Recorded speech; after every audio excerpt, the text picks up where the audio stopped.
I'm standing in my empty living room, holding a set of keys that no longer open any door I own. The October afternoon light streams through the bay windows, the same windows my husband David installed 30 years ago, working through a weekend despite his bad back. The hardwood floors echo with each step I take, a hollow sound that seems to mock the silence. Everything's gone. The furniture David and I scraped together penny by penny, the photographs that lined these walls, the life we built. But here's the thing. I'm not sad. I'm free. Let me back up. Let me tell you how a 62-year-old mother who gave everything ended up walking away from her own home with $500,000 and zero regrets. How a mother's love turned into a bargaining chip. How I learned that sometimes the people who share your blood are the first ones to drain it dry. My name is Susan Whitfield.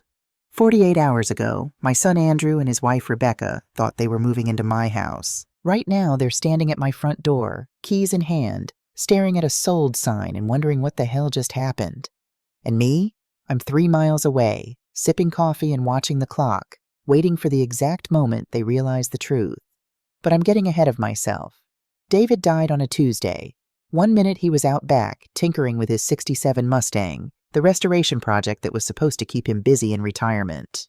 The next minute, our neighbor Mrs. Patterson was pounding on my door, screaming that something was wrong.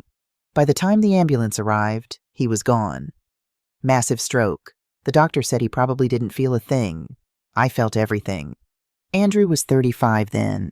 He drove up from Eugene that same night, walked into this house, our house, and held me while I cried. He slept on the couch for a week, made me eat when I couldn't imagine food, screened the calls from relatives and well-meaning friends who didn't know that their sympathy cards felt like paper cuts. At the funeral, standing at his father's grave, Andrew squeezed my hand and said, "Mom, I'm never leaving you alone. I promise. I'll always take care of you, just like you and Dad took care of me." Promises are beautiful when they're fresh. The problem is, most people don't understand that promises are like houses. They need constant maintenance, or they crumble. This house. God, this house. David and I bought it in 1994 for $85,000. We'd saved for 7 years, living in a cramped one-bedroom apartment in Northeast Portland, eating ramen and dreaming. Andrew was 7 years old when we got the keys. I'll never forget his face when he saw his room. Actually, his room, not a mattress in the corner of ours. He ran through the empty space, arms spread wide, laughing like it was Christmas morning. "We did it, Susie," David said that first night, as we lay on the floor because our furniture hadn't arrived yet. "We actually did it. We did it by working ourselves half to death." David took a second job driving Uber at night. I worked admin at a law firm during the day and did freelance bookkeeping until midnight. We slept maybe 5 hours a night for years, skipped vacations, wore clothes until they literally fell apart. Every extra dollar went into this house or into Andrew's college fund. The current market value? $475,000. That's what 30 years of sacrifice looks like in Portland real estate terms. But for me, it wasn't about the money. Every room held memories. Andrew's height marks on the kitchen door frame, penciled in every birthday until he turned 12 and suddenly thought he was too cool for it. The water stain on the ceiling from when David spent an entire weekend fixing a burst pipe, refusing to call a plumber because we couldn't afford one. The rose bushes in the backyard that David planted the spring before he died. This house was supposed to be my sanctuary, my proof that hard work pays off, my connection to David. Instead, it became a chess piece in a game I didn't know I was playing. Andrew met Rebecca at a marketing conference in Seattle. 3 months later, he brought her home to meet me. "Mom, this is Rebecca," he said, his face lit up like he'd won the lottery. "She's incredible, smart, funny, ambitious. You're going to love her." Rebecca was all those things, I suppose. Polished, picture perfect in that Instagram way, carefully curated outfits, hair that looked effortless but probably took an hour, smile that showed every tooth. She hugged me like we were old friends. "Mrs. Whitfield, I've heard so much about you. Andrew talks about you constantly. And this house," she pulled back, looking around with what I thought was admiration. "This is gorgeous. The original hardwood floors? The crown molding? They don't make houses like this anymore." "Thank you, dear. David and I worked very hard for it."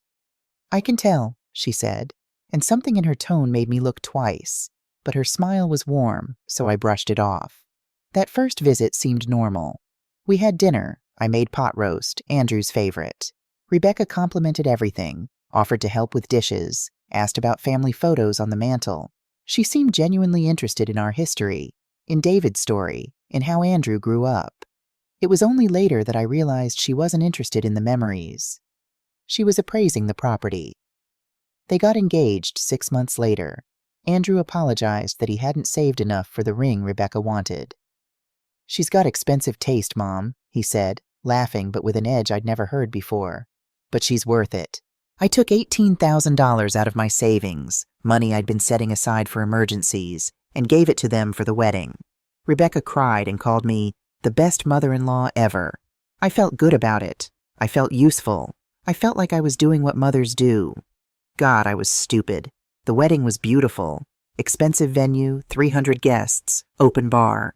Rebecca's mother, Patricia, made a speech about bringing our families together that somehow managed to mention her country club membership 3 times. I wore the dress I'd bought for Andrew's college graduation because buying a new one seemed wasteful. In the photos from that day, I'm smiling. Andrew looks happy. Rebecca looks triumphant. I didn't see it then. The comments started small. "Mom, these stairs. You ever worry about falling? I mean, at your age? This house is awfully big for one person. Must be expensive to heat in winter. Have you thought about what happens if something breaks? That roof's getting old, Mom. Could be a huge expense." At first, I thought he was worried. That's what good sons do, right? They worry about their aging mothers living alone in big houses. I told him I was fine, that I'd lived here for 30 years and knew every creaky floorboard, every temperamental faucet. "I'm only 62, Andrew. I'm not ready for a nursing home." "Not a nursing home, Mom. God, no. Just something more manageable. There are these great communities for active seniors, pools, activities, no maintenance. You'd have company." Rebecca backed him up every time. "Andrew's right, Mom. Wouldn't it be nice not to worry about yard work? Or when the furnace goes out?" She started showing up with real estate brochures. Glossy pamphlets for 55-plus active living communities with photos of silver-haired people playing golf and taking yoga classes. Places with names like Sunset Gardens and Golden Horizons. "Just look at them," she'd say sweetly. "No pressure, just exploring options." I looked at them. I even smiled and nodded. But inside, something was beginning to shift. A small voice in the back of my head started asking, "Why are they so interested in where I live?" Then came Thanksgiving. Rebecca's mother, Patricia, came for dinner. Big hair, bigger jewelry, opinions about everything. She walked through my house like she was conducting an inspection, commenting on the dated kitchen, the tired wallpaper, the impractical layout. "Susan, you've done a lovely job maintaining this place," she said over dessert, her voice dripping with condescension. "But don't you think it's time to let someone younger take it on? All this upkeep, it's too much for a woman your age." I gripped my fork. "I manage just fine, Patricia." "Of course you do, dear." She patted my hand like I was a child. "But Andrew and Rebecca are bursting at the seams in that tiny studio apartment, and you have 4 bedrooms sitting empty. It just seems, well, wasteful." Andrew didn't defend me. He just looked at his plate. Rebecca smiled that perfect smile and said, "We'd never pressure you, Mom. But if you ever did decide to downsize, we'd be more than happy to take care of the house. Keep it in the family." That night after they all left, I sat in David's chair, the recliner he died in, and cried. Not because they'd hurt my feelings, because I suddenly understood what was happening. They didn't want me to be comfortable. They wanted my house. Andrew had given me an iPad for my birthday, synced to his account so we could FaceTime easily. "Just log in with my Apple ID, Mom. Easier than setting up your own." Christmas afternoon, while he and Rebecca were in the kitchen supposedly getting more wine, I picked up the iPad to show them a photo.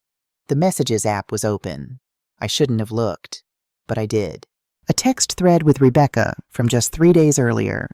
"Rebecca, how long do we have to wait? Your mom is sitting on $500,000 and living like she's broke. That house has 4 bedrooms. We're crammed in a studio apartment with no storage. I'm so tired of this." Andrew, "I know, babe. Be patient. She's stubborn, but she's getting older. We just need the right approach." Rebecca, "Right approach? We've been approaching. Maybe we need to be more direct. That house should be ours. You're the only child. It's going to be yours eventually anyway. Andrew, soon, I promise. By next summer, we'll either move in or she'll move out. One way or another. My hands were shaking so hard I almost dropped the iPad. I closed the app, set it down, and walked back to the living room on legs that didn't quite feel like mine. Everything okay, Mom? Andrew asked when they came back. Fine, I said. My voice sounded far away. Just a little tired. Would you mind if we called it an early night? They left within 20 minutes. Rebecca hugged me goodbye and said, Love you, Mom. See you soon. I nodded. I smiled. I waved as they drove away.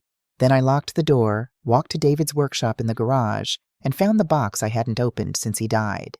His tools, his notebooks, and at the bottom, wrapped in an old t-shirt, a letter in his handwriting.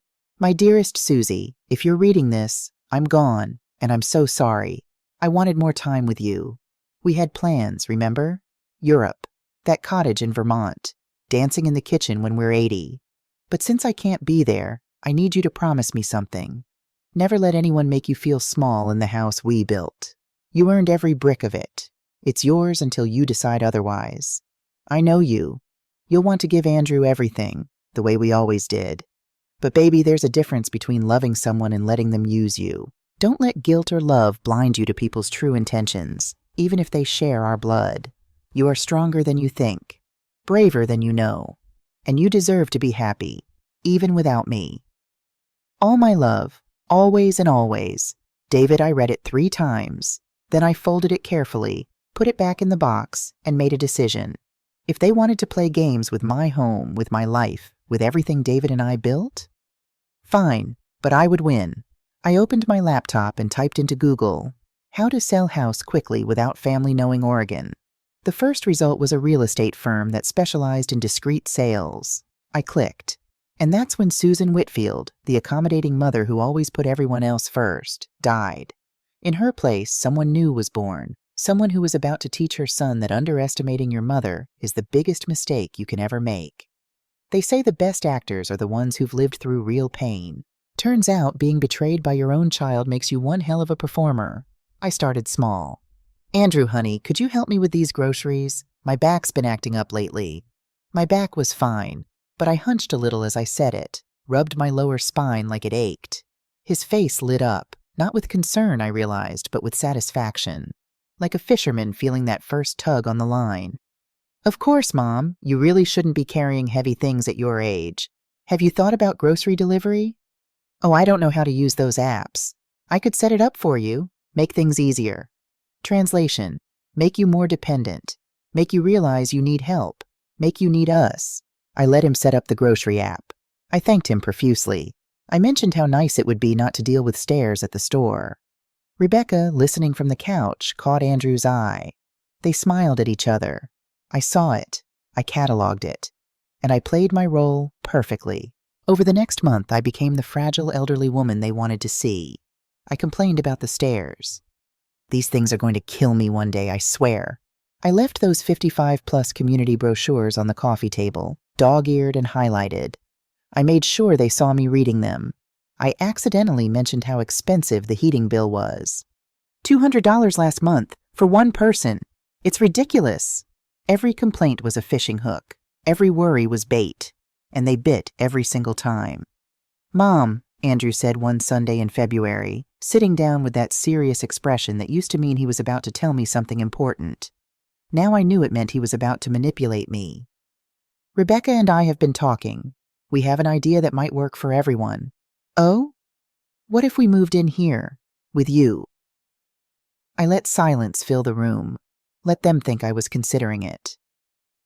Rebecca leaned forward, earnest and eager. We'd help with everything, Mom. Bills, maintenance, groceries. You'd have company. And honestly, it would help us so much. We're drowning in rent right now. Studio apartments in Portland are $1,800 a month. It's insane. Where would you sleep? I asked slowly, like I was actually contemplating this nightmare scenario. Well, Rebecca's eyes flickered to the ceiling. We thought maybe we could take the master bedroom upstairs. It's the biggest. And you could move into the guest room on the main floor. No more stairs for you. It's actually perfect. Perfect. They'd literally planned to exile me to the smallest room in my own house. I don't know, I said, letting my voice waver. This is a lot to think about.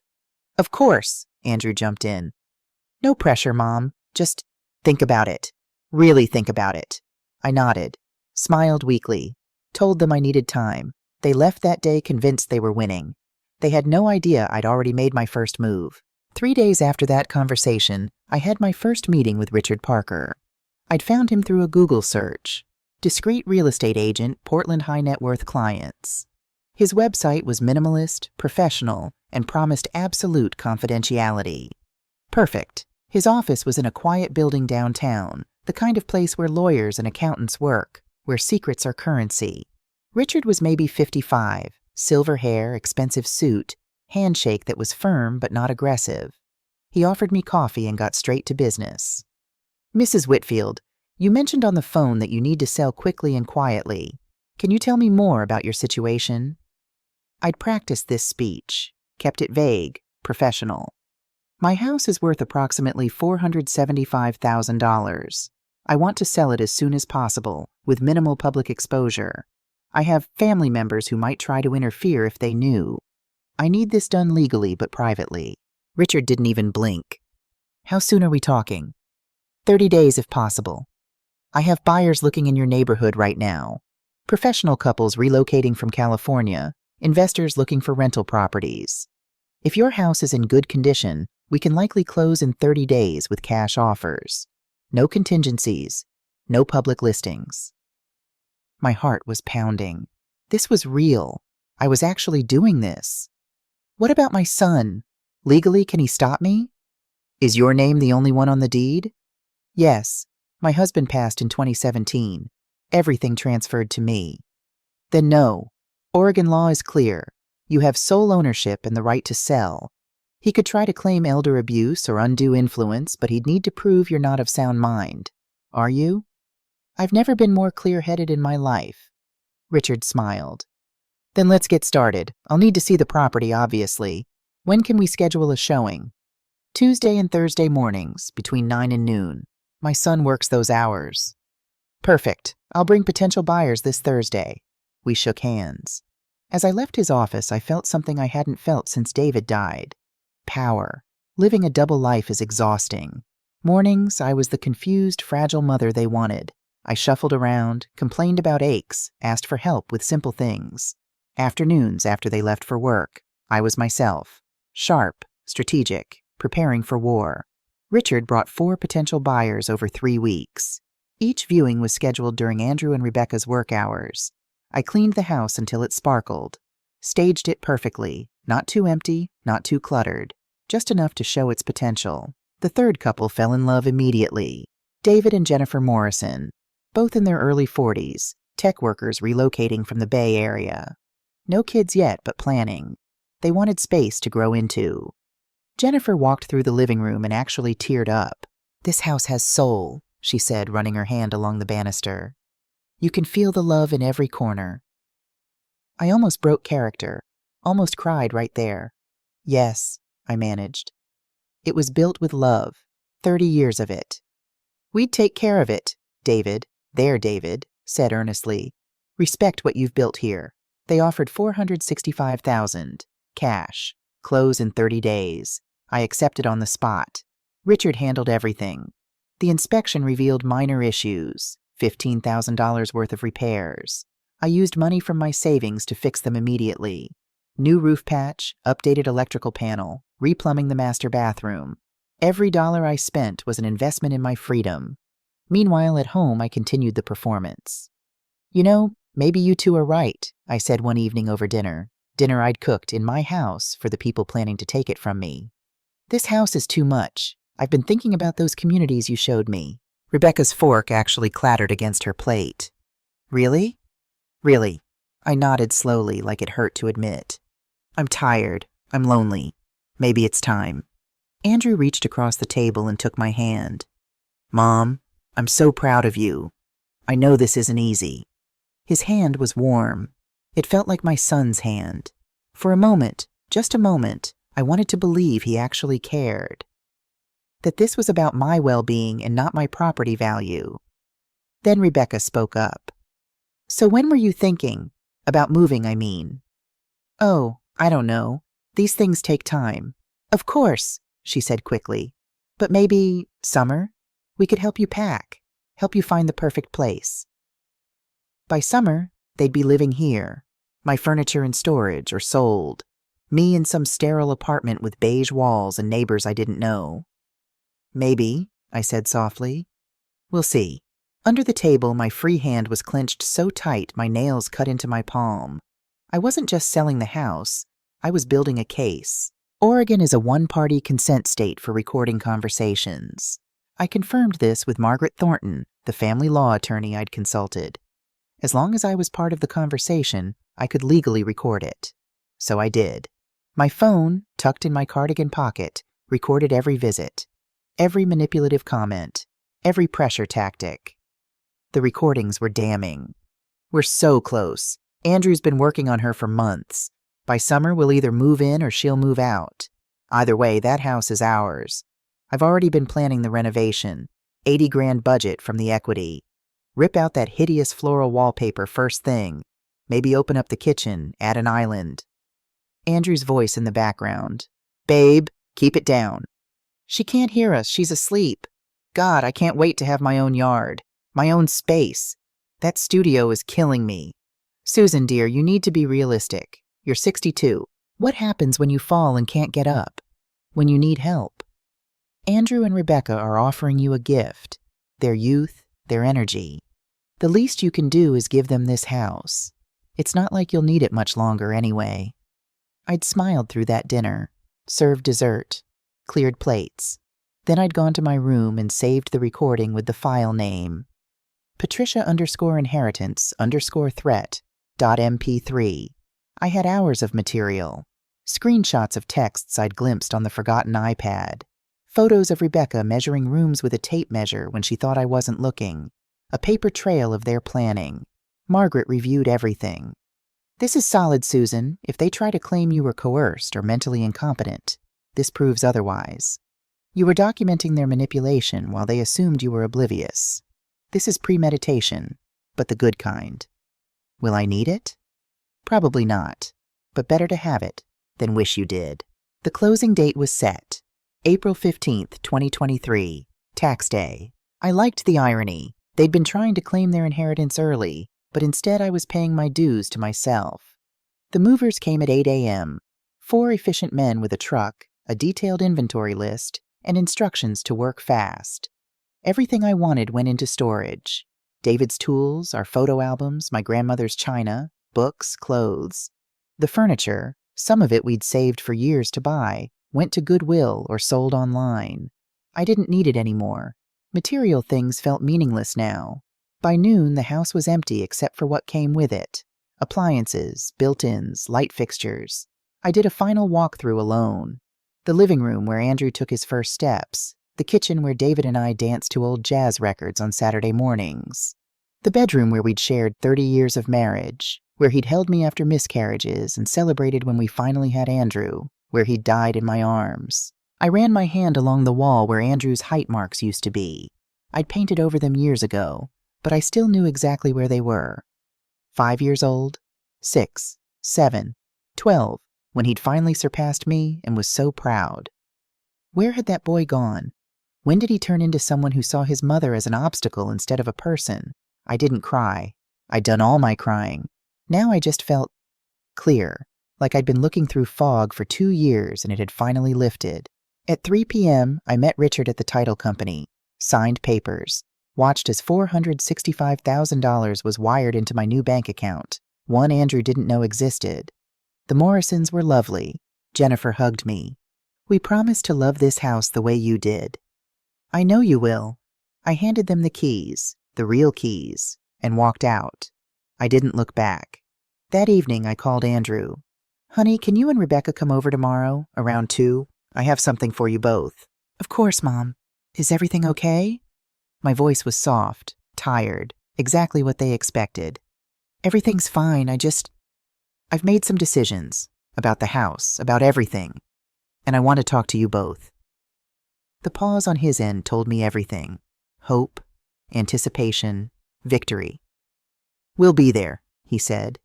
"Mom, whatever you've decided, I'm proud of you." "I know, sweetheart. I'll see you tomorrow." I hung up and looked around my hotel room, a temporary space while I figured out my next move. My suitcase held everything I truly needed. The rest was in storage or gone. I felt lighter than I had in years. Tomorrow, Andrew and Rebecca would show up at my house, except it wouldn't be my house anymore. Tomorrow, they'd learn that their careful manipulation, their patient planning, their greedy calculations had all been for nothing. Tomorrow, I'd teach them that the woman who raised Andrew wasn't just a doormat they could walk on. Tomorrow was going to be very, very interesting. They arrived at 2 o'clock exactly.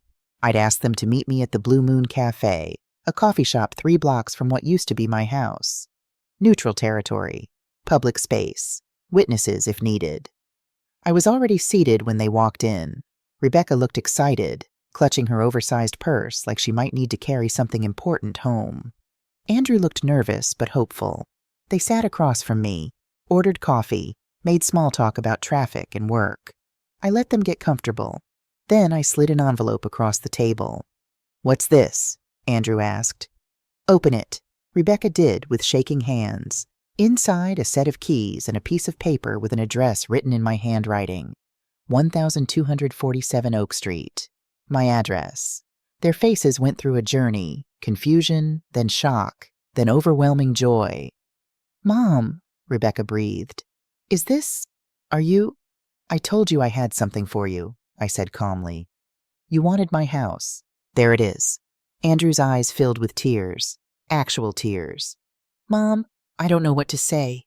Thank you. Thank you so much. I know how hard this must be." "Oh, it's not hard at all," I interrupted. "In fact, it's the easiest thing I've done in years." Rebecca was already standing, keys clutched to her chest. "Can we go see it? Like right now? I want to start planning." "Of course, go ahead. Those keys will get you in." They practically ran out of the cafe. Rebecca was texting someone, probably her mother, probably something like, "We got it." Andrew turned back at the door. "I love you, Mom." "I know," I said. I didn't say I loved him back. I couldn't. Not yet. Maybe not ever. They left. I checked my watch. 2:15 p.m. I ordered another coffee, sipped it slowly. At 2:30, my phone rang. Andrew. I didn't answer. 2:31, Rebecca. Declined. 2:32, Andrew again. Declined. The texts started flooding in. Andrew. "Mom, what's going on? There's a sold sign on the lawn." Andrew. "The keys don't work. The locks are different." Rebecca. "What the hell is this?" "Call me now." Andrew. "Mom, please. What's happening? Where are you?" Rebecca. "This isn't funny. Call us right now." I finished my coffee, ordered a scone, read the texts with the same emotion I'd feel reading the weather forecast. Then, after exactly 30 minutes, I replied Susan. "The house is sold, closed yesterday. New owners moved in this morning. I gave you the address and keys just like you wanted. Now it's yours to figure out. Good luck." My phone immediately started ringing. I turned it off. They found me at my hotel. I don't know how. Maybe they drove to every hotel in Portland. Maybe they tracked my credit card. It didn't matter. I'd left instructions with the front desk. If Andrew and Rebecca Whitfield showed up, send them to the conference room on the 2nd floor. I was waiting when they burst in. Rebecca's makeup was ruined from crying. Andrew looked like he'd aged 10 years in 3 hours. "How could you?" Rebecca shrieked. "How could you do this?" I stayed seated, calm. I sold my house, my property, my decision. "Your house?" Andrew's voice cracked. "It was supposed to be our house. We had plans." "I know. I heard all about your plans." I pulled out my phone, the one they didn't know about. Played the recording. Rebecca's voice filled the room. "That house is ours.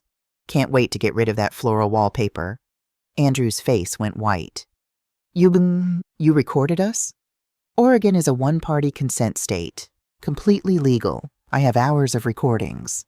Texts, photos of Rebecca measuring rooms, a paper trail of your entire scheme." Rebecca rounded on Andrew. "You said she didn't know. You said we were being subtle." "Subtle?" I laughed. Actually laughed. You measured my walls with a tape measure. You talked about renovations in my living room. You brought your mother to tell me I wouldn't need the house much longer. You thought I was too old and stupid to notice. That's not... We just wanted... Andrew stumbled over his words. You wanted my house without the inconvenience of waiting for me to die. You wanted your inheritance early. You saw your mother as an obstacle to a property worth $500,000. That's not fair, Rebecca shouted. We need that house. We're drowning in debt. Student loans, credit cards. So you thought you'd solve your financial problems by taking mine? By manipulating me out of my home? Andrew finally found his voice. You're my mother. I'm your only son. That house should have been mine. And there it was, the truth under all the fake concern and manipulative kindness. Should have been yours? I stood up. Andrew, that house was never yours. It was mine. Mine and David's. We bought it. We paid for it. We maintained it for 30 years.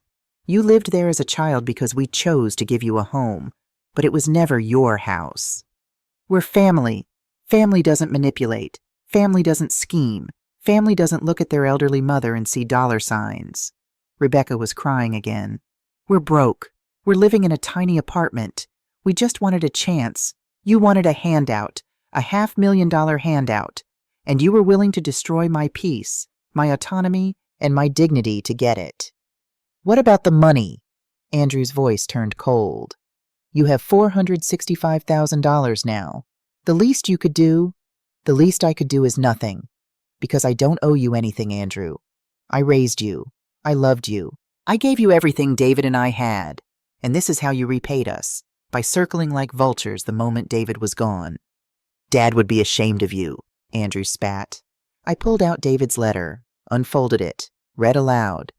Never let anyone make you feel small in the house we built. You earned every brick.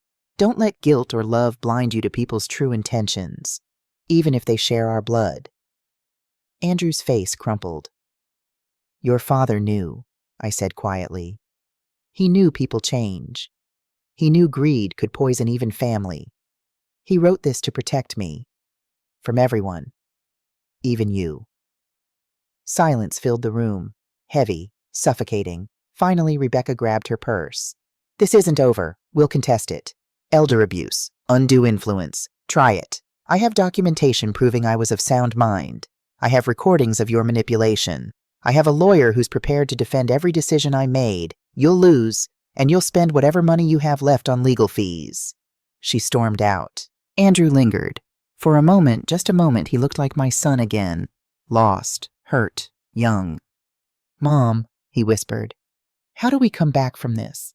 I felt something in my chest crack. Not break, it was already broken. Just settle into its new, fractured shape. I don't know if we do, Andrew. I really don't know. I'm sorry, I'm so sorry. I got caught up. You let her lead you, but you followed willingly. You made choices. You're a grown man. You don't get to blame your wife for your own greed. He nodded, tears running down his face. What now? Now? I picked up my purse. Now I live my life, and you live yours. And maybe someday, when you've figured out who you are without my house to covet, we can talk. But not today. Not for a long time. Where will you go? That's not your concern anymore. I walked past him to the door, paused, turned back. Andrew, I need you to understand something.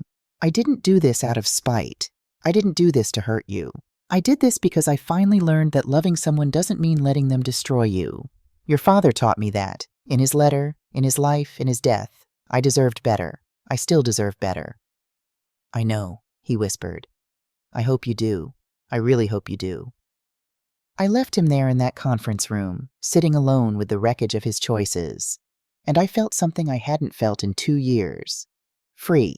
I didn't sleep that night. Not because of guilt or regret, because my body was buzzing with adrenaline, with the sheer enormity of what I'd done. I'd blown up my life and my son's in the span of 3 hours. I'd chosen myself over family. I'd walked away from the only role I'd known for 40 years, Andrew's mother. I sat on the hotel bed, still fully dressed, staring at my phone.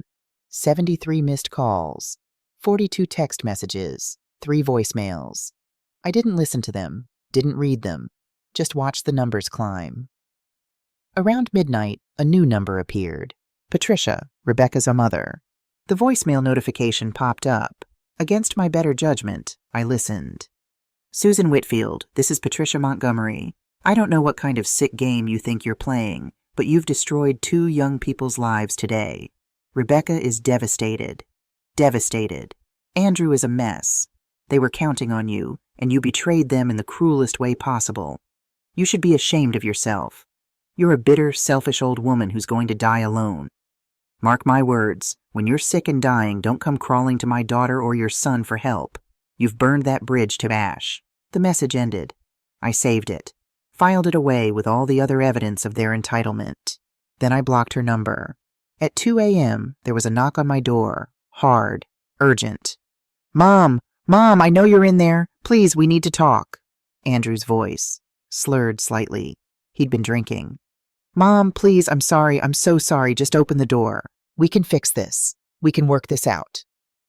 I sat perfectly still, didn't move, barely breathed. Mom!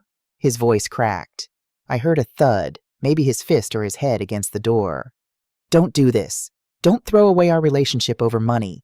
It's just a house. We're family. Just a house. After everything, he still didn't get it. After 10 minutes, hotel security came. I heard low voices, Andrew protesting, then silence. I finally lay down around 3 a.m., stared at the ceiling, thought about David. Did I do the right thing? I whispered to the empty room. No answer, but I imagined what he'd say. You did the only thing, Susie. You survived.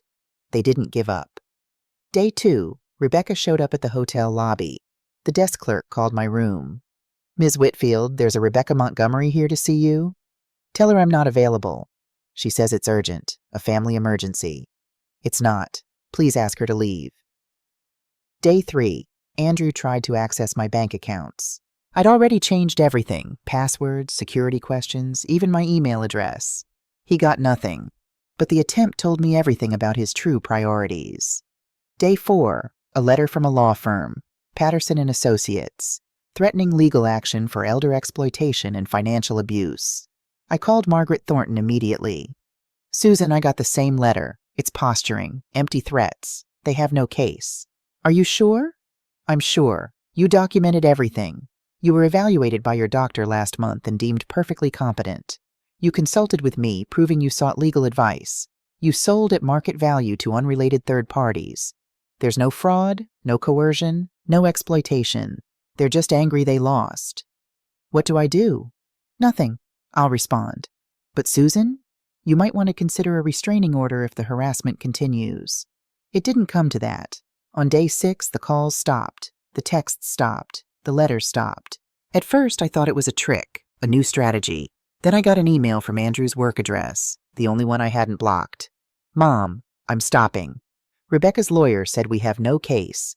We're separating. Turns out when the house disappeared, so did her interest in being married to me. Funny how that works. I don't blame you. I want to. God, I want to be angry and say you're wrong. But I keep hearing that recording, hearing what we said, what I let us become.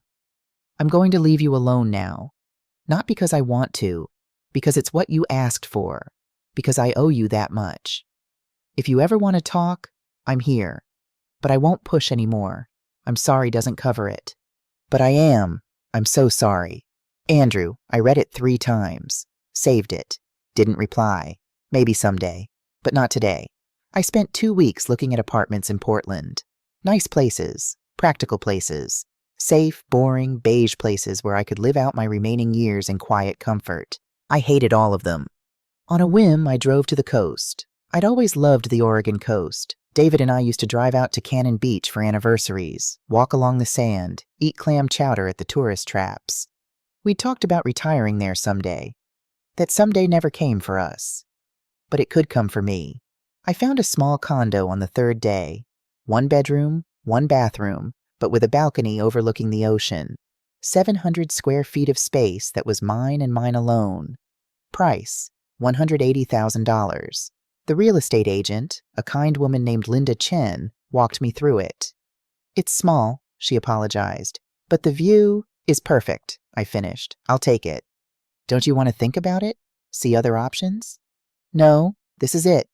I paid cash, closed in 2 weeks, moved in with the few belongings I'd kept from storage. David's favorite chair, our wedding photo, my grandmother's china, books, clothes, everything fit. Nothing felt missing. For the first time in 30 years, I lived in a space I could manage alone. Clean in an hour, heat for pennies. No yard to maintain, no stairs to climb, no rooms full of ghosts. Standing on my balcony that first night, watching the sun set over the Pacific, I cried. Not sad tears, not happy tears either, just release, like a pressure valve finally opening. Living in Cannon Beach was like learning to be human again. I joined a book club at the local library. 6 women, all over 60, all with stories.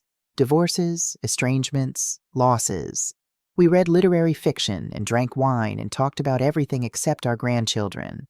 Because, as Carol Jenkins put it, some of us don't have grandkids by choice, and some of us aren't allowed to see them. Either way, let's talk about something else. Carol became my first real friend. 70 years old, retired high school English teacher, sharp as a tack and funny as hell. She'd left her husband after 40 years when she discovered he'd been embezzling from their joint accounts. Best decision I ever made, she told me over coffee one morning. Should have done it 30 years earlier. But better late than never, right? Right, I agreed. I started volunteering at the Haystack Rock Awareness Program, helping tourists understand tide pools, marine life, conservation. It was peaceful work, educational, no drama, no manipulation, just the ocean, the rocks, and people genuinely interested in learning. One day in July, I was explaining starfish regeneration to a family when I realized I was happy. Not content, not okay, actually happy. When was the last time I'd felt this way? Before David died? Before Andrew met Rebecca? Maybe even before that. Maybe I'd been performing happiness for so long I'd forgotten what the real thing felt like. I started painting. Watercolors. I was terrible at it, but that didn't matter. I painted the ocean at different times of day. Haystack Rock in fog. Seagulls. Tourists. Myself once, a tiny figure on a vast beach, arms spread wide. I titled it Free. With $200,000 invested in monthly dividends, I could afford to travel. Really travel. Not the cruise David and I had always planned, but never took. Something different. Something mine. I booked 3 weeks in Italy. Solo. Are you sure? Carol asked when I told her. Italy alone? At our age? Especially at our age, I said. How many years do I have left? 10? 20 if I'm lucky? I'm not wasting them being afraid. I flew into Rome in mid-August. The heat was oppressive, the crowds overwhelming, and I loved every second of it. I got lost in Trastevere and stumbled into a tiny restaurant where the owner insisted I try his grandmother's carbonara. I climbed the Spanish steps and sat at the top, watching the city spread below me. I threw a coin in the Trevi fountain, not wishing to return, but thanking the universe for letting me be here at all. In Florence, I met a group of women on a similar journey. Helen from Manchester, Yukiko from Tokyo, Maria from Buenos Aires. All traveling alone, all over 60, all with stories of leaving something behind to find themselves. We spent an afternoon drinking wine in a vineyard in Tuscany, sharing our stories. Helen had left her husband after he gave their retirement savings to their gambling-addicted son. I loved them both, she said, but I loved myself more. Finally. Yukiko had walked away from her family business when her brothers tried to force her out after their father died. They thought I was too old, too female. I showed them. Started my own company. Smaller, but mine. Maria's daughter had stolen her identity and ruined her credit. I pressed charges. My own daughter. People said I was cruel, but theft is theft, even when it's family. When it was my turn, I told them everything. The house, the manipulation, the recordings, the keys. They didn't gasp or judge. They nodded. They understood. You did what you had to do, Maria said simply. That's all any of us did. We exchanged contact information, promised to stay in touch. And we did. A WhatsApp group called the Liberation Squad. We still message each other every day. 6 months after the confrontation, an envelope arrived at my Cannon Beach address. Handwritten. Andrew's writing. My hands shook as I opened it. Dear Mom, I've been in therapy since May, twice a week. My therapist says I need to write this, but honestly, I'd write it anyway. You deserve to hear this, even if you never respond. Rebecca and I are divorced. She filed in June. Turns out she'd been cheating on me for months with her interior designer friend, Jennifer. They're together now. They're also broke, because apparently Jennifer's business was failing and Rebecca's debt was worse than she told me. They were counting on your house to save them. Both of them. I wish I could say I married her for the right reasons, but I don't know anymore. Did I love her? Or did I love that she seemed perfect? That she made me feel successful? I've been thinking about Dad a lot, about what he'd say if he could see what I became. I remember when I was 12, I stole $20 from your purse to buy a video game. Dad found out. Made me return it to you, apologize, work it off doing yard work. He said, Andrew, I don't care what you want.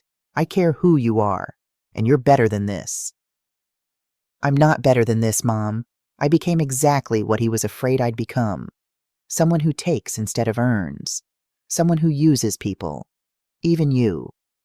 Especially you. The house thing. I can't even explain it without sounding like a monster. We convinced ourselves we deserved it. That you were being selfish by hoarding all that space. That we'd actually be helping you by taking it off your hands. But that recording. God, Mom, hearing Rebecca say those things, hearing myself agree, hearing us talk about you like you were an obstacle instead of a person. I wanted to throw up. I wanted to go back in time and shake myself awake. I know I don't deserve forgiveness. I'm not asking for it. I just want you to know you were right about everything. And I'm working on becoming someone Dad wouldn't be ashamed of. Someone you wouldn't be ashamed of. I hope you're happy, wherever you are. I hope you're living the life you deserve. I miss you. Not the house, not the inheritance. You, your laugh, your terrible jokes, the way you used to sing off key while cooking, the mom who raised me before I forgot to appreciate her. I love you. I'm sorry. I understand if you never want to see me again. Andrew, I read the letter 3 times. Then I sat on my balcony and watched the waves for an hour. Then I wrote back. Andrew, I received your letter. I'm glad you're in therapy. I'm glad you're working on yourself. I want you to understand something important. I don't hate you. I'm not holding on to anger or plotting revenge. I'm just done. Done being the person everyone takes from. Done putting everyone else's needs above my own. Done waiting for people to treat me with the respect I deserve. What you and Rebecca did hurt me. Deeply. But what hurt more was the realization that I'd raised someone who could do it. That somewhere along the way, I failed to teach you that people aren't resources, that love isn't transactional, that your mother isn't a retirement plan. I accept your apology. I believe you're sorry. But sorry doesn't rebuild trust. Sorry doesn't undo the damage. Sorry is a starting point, not a finish line. You asked if I'm happy. I am.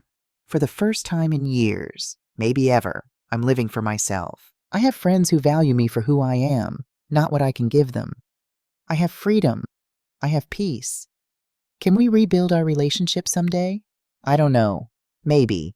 But not now. Not while the wounds are still fresh. You need time to become the person you want to be. I need time to enjoy the life I've built without you. That's not cruel. That's honest. I hope your therapy helps. I hope you find peace. I hope you learn to love people without calculating what they're worth to you. Take care of yourself. Susan P.S. Your father would be proud of you for recognizing your mistakes. He'd also tell you that recognition is only the first step. The hard part is changing. Do the hard part. I mailed it the next day. Felt lighter the moment it left my hands. I was wrapping Christmas presents for my book club friends when the registered mail arrived. Estate of Gerald Thompson. Gerald, the appraiser who'd helped me 6 months ago. The kind man who'd said, "You're smart to get ahead of it." I opened the envelope with confusion, turning to shock as I read. Dear Ms. Whitfield, I am writing to inform you that you have been named a beneficiary in the estate of Gerald Thompson, deceased November 3rd, 2023. Mr. Thompson left specific instructions in his will. To Susan Whitfield, who reminded me why I loved this profession, helping people take control of their lives. $25,000 to continue living freely. You're braver than you know. Please contact our office to arrange transfer of funds. I sat down hard. $25,000. From a man I'd met twice. Why? I called the estate lawyer, who explained, Mr. Thompson had no children. His wife died years ago. He left specific bequests to people who'd impressed him over his 40-year career. You were one of 5 people. He said you were the only client who ever thanked him for helping her escape. I cried then. Really cried. Not from sadness or relief, but from the overwhelming realization that kindness still existed in the world. That strangers could see your struggle and help without expecting anything in return. That sometimes the universe sends you exactly what you need through the most unexpected channels. That money felt different from the house sale. The house money was mine by right, earned through decades of sacrifice. But Gerald's gift? That was grace. Unearned, undeserved, given freely. I donated $5,000 to the Cannon Beach Food Bank in Gerald's name. The rest I added to my travel fund. Italy had been wonderful, but I wanted to see Japan, Thailand, New Zealand, all the places David and I had circled on maps but never visited. I had time now. I had money. I had nothing holding me back. The book club decided to ring in 2024 together. We gathered at Carol's house, bigger than mine, with a fireplace and too many cats. We made fancy snacks, opened good wine, and toasted to the year behind us. To liberation, Carol raised her glass. To second chances, Barbara added. To choosing ourselves, I finished. We clinked glasses, drank, laughed. At 11:30, I stepped outside onto Carol's deck. The ocean was dark, invisible except for the white foam of breaking waves. The air was cold and salty and clean. My phone buzzed, a text from an unknown number. Happy New Year, Mom. Wherever you are, I hope you're celebrating. You deserve it. Andrew. I stared at it for a long moment. Then I typed back. Happy New Year, Andrew. I hope you're well. Simple, neutral, not cold, not warm, just honest. Inside, Carol called out, Susan, 5 minutes. I went back in. Stood with these women I'd known for less than a year, but who felt more like family than my own blood had in the past 2 years. At midnight, we counted down together, hugged, cried a little, laughed a lot. Carol pulled me aside. You okay? Yeah, I said, and meant it. I really am. Good, because next year we're going to Portugal. I've already started planning. Portugal? You, me, Barbara. 2 weeks. Wine tasting, beaches, history. You in? Absolutely. I'm 63 years old now. I live in a 700-square-foot condo with an ocean view. I have $450,000 in the bank and investments. I have friends who make me laugh. I have hobbies that bring me joy. I have freedom. What I don't have? A relationship with my son. At least not yet. Maybe not ever. People ask if I regret it, if I wish I'd handled things differently, if I miss Andrew. Here's the truth. I miss the Andrew I thought I had, the son who held my hand at his father's funeral and promised to always be there, but that Andrew might never have existed. Or maybe he did, and grief and greed corrupted him. Either way, he's gone. The Andrew who exists now, the one who saw me as a means to an end, who plotted with his wife to manipulate me out of my home, that Andrew I don't miss at all. Do I hope he changes? Of course. He's still my son. Some part of me will always love him. But I learned something crucial. Loving someone doesn't mean letting them destroy you. Forgiving someone doesn't mean forgetting what they did. Being family doesn't give anyone the right to use you. David wrote in his letter that I was stronger than I thought. He was right. But here's what he didn't know. I'm also happier than I thought possible. I spent 62 years being someone's daughter, then someone's wife, then someone's mother. I spent 6 decades defining myself through relationships, through what I could give, through how well I could sacrifice. Now I'm just Susan, and that's enough. More than enough. It's everything. This morning I had coffee on my balcony and watched the sunrise paint the ocean gold and pink. Seagulls wheeled overhead. Waves crashed. The world turned, indifferent to human drama, reminding me how small my problems are in the grand scheme. My phone buzzed.